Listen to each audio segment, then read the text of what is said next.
पति के घर लौटने पर पत्नियां बड़ा सा मुंह बनाने के बजाय अगर छोटा सा पैक बना दें तो कसम से अच्छे दिन आने में देर नहीं लगेगी।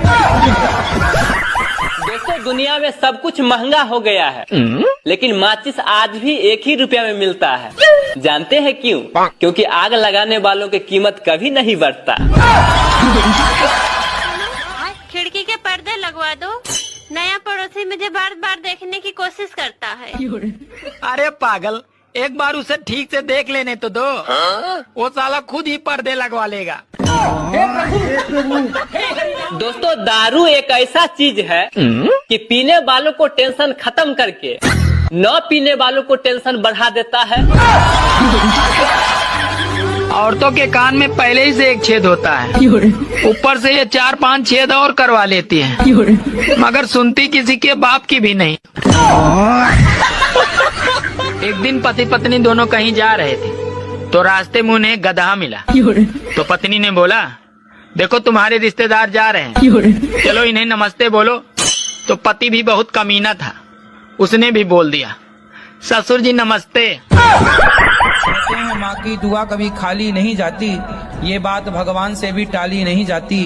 बर्तन मांज कर 4 बच्चों का पेट भर देती है माँ, पर उन 4 बच्चों से एक बूढ़ी माँ पाली नहीं जाती।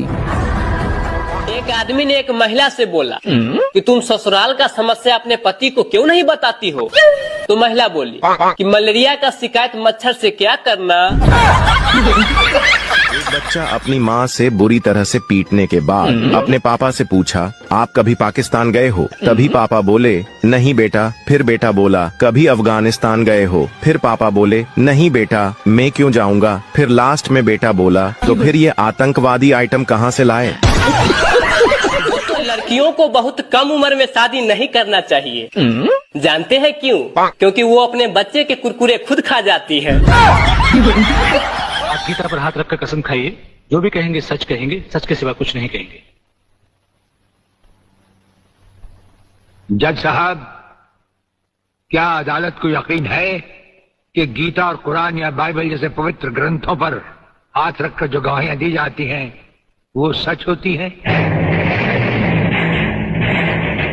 अगर इन कस्मों के बावजूद भी गवाह सच नहीं बोलता तो फिर अदालत में इन पवित्र ग्रंथों का अपमान किस लिए जज साहब?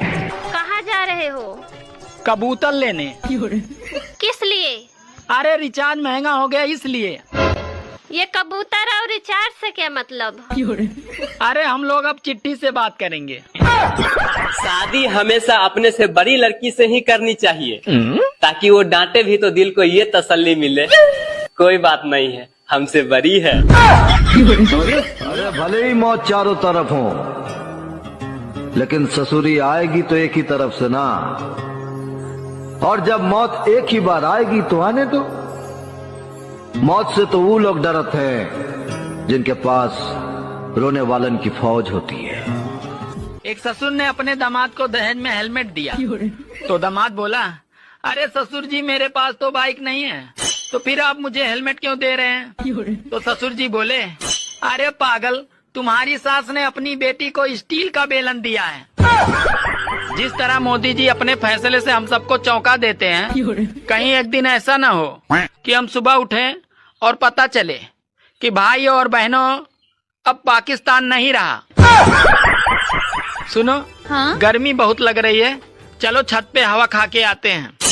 हाँ हाँ ठीक है, तुम चलो, मैं कटोरी और चम्मच लेके आती हूँ। बात कुछ समझ न आए। चिल्ला मत और मेरी बात अच्छी तरह से अपने भेजे में उतार ले। तूने मेरी राख मंगवाई थी टीका लगाने के लिए, मैंने तेरे भड़वों की राख भेजी है, पूरे बदन को लगा ले। बताओ, वो कौन सा जानवर है जो कभी मुंह से पानी नहीं पीता? मुंह से पानी नहीं पीता? जानवर? पता नहीं, ऐसा कौन सा होगा? गाइस कमेंट में बताओ। सुनो जी, शादी के पहले तुम तो बड़े वादे करते थे, पर अब क्या हुआ? अरे अब तो हालत ऐसी हो गई है, तुम्हारे मुंह से निकला हुआ हर शब्द नेटवर्क इशू जैसा लगता है, साला सुनाई नहीं देता है। अरे जिस दिन घर की सफाई अच्छे से करो तो उस दिन साली आंधी आ जाती है, और जिस दिन न करो तो उस दिन घर पे मेहमान आ जाते हैं। अरे समय समय की बात है, कल जिस धूप से सुकून मिलता था, अरे आज उसी धूप से जलन हो रही है। छुट्टियों में एक ही परिवार पर बोझ न डाले, बीबी को मायके भेजें, बच्चों को नानी के घर और आप अपने ससुराल जाएं।